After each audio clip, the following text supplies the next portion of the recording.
update on BBC Guernsey. BBC Guernsey. Now, in other news, the UK's Treasury's announcement that it would end VAT relief on goods sent there from the Channel Islands has sent tremors through the local fulfilment industry. Yesterday, BBC Guernsey hosted a special phone-in with two ministers as our guest. Carla McNulty Bauer, who is of course the Commerce and Employment Minister, and Peter Sirrett, the Minister of the Environment Department. And Simon Delarue was in the chair. It's always good to know what you're talking about. So before we took any calls on the subject, I asked Deputy McNulty Bauer to define what the fulfilment industry actually is. The fulfilment industry, I suppose, is fulfilling people's orders, best known in relation to Guernsey's fulfilment industry, whereby a person will place an order with a company, most likely to be online. That order will be fulfilled by an organisation, and the product will be picked and prepared and dispatched.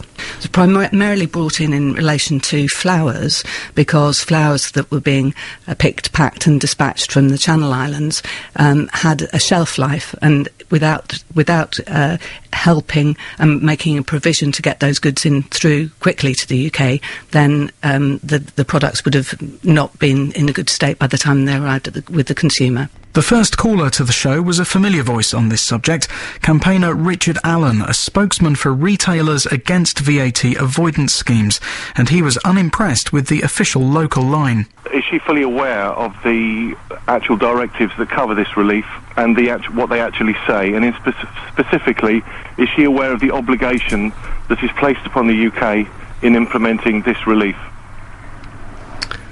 Do I have the EU directives in front of me? No.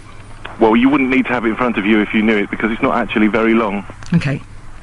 Are you aware of the obligation? If not, I can tell you, but are you aware of the obligation that is placed upon the UK? Well, it's designed to limit the cost of collection because it was exceeding the revenue collected from before. Right, well, the directive itself was introduced by the EU, it was not introduced by the UK. It wasn't introduced by the UK to help the flower industry. You're confusing that with the prepaid VAT scheme. But there's one big provision in this, and you should be fully aware of it, is that the UK is obligated to stop the relief from being used for avoidance, evasion and abuse. And I find it odd that as the person that is supposed to be dealing with this, you weren't aware of that, because I'd like you to explain why you're encouraging companies like HMV to come to Guernsey. The issue of whether Guernsey has encouraged too much use or abuse of low-value consignment relief came up with regularity. What has the island done when companies have come knocking on the door? We can't say no. We have certainly not encouraged, not promoted LVCR over the last few years, because we've always known that there could be a risk to it.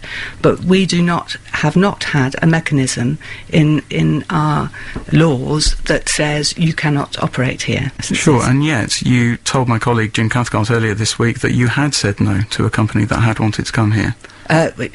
Yes, because they purely wanted to be a brass plate company. So we said, how did you say no? Because they came and said, we'd quite like to set up a business over here. We are looking for a site the size of the old Tectonics building. We want to employ 200 staff. So we just say, well, we don't have property of that size. We don't have anything that has the right planning requirements on it, and quite frankly, to introduce that sort of size of a company over here, we just don't have the staff available to fit it. So what will happen next? There's talk of companies upping sticks and going abroad. Deputy McNulty Bauer agreed this was likely. I am aware that already since the announcement that businesses are considering moving their pick, pack and dispatch operations to other jurisdictions, I am aware that Switzerland have been very interested in talking to local businesses about moving their distributions there. But as bad as this situation is, could it get much worse? Pete thought so. To a certain extent, we need to watch how much noise we make about that, how much attention we draw to ourselves. At the end of the day, LVCR, in terms of what it does, is not that different to finance, frankly. It's businesses coming into Guernsey to exploit the benefits that we offer.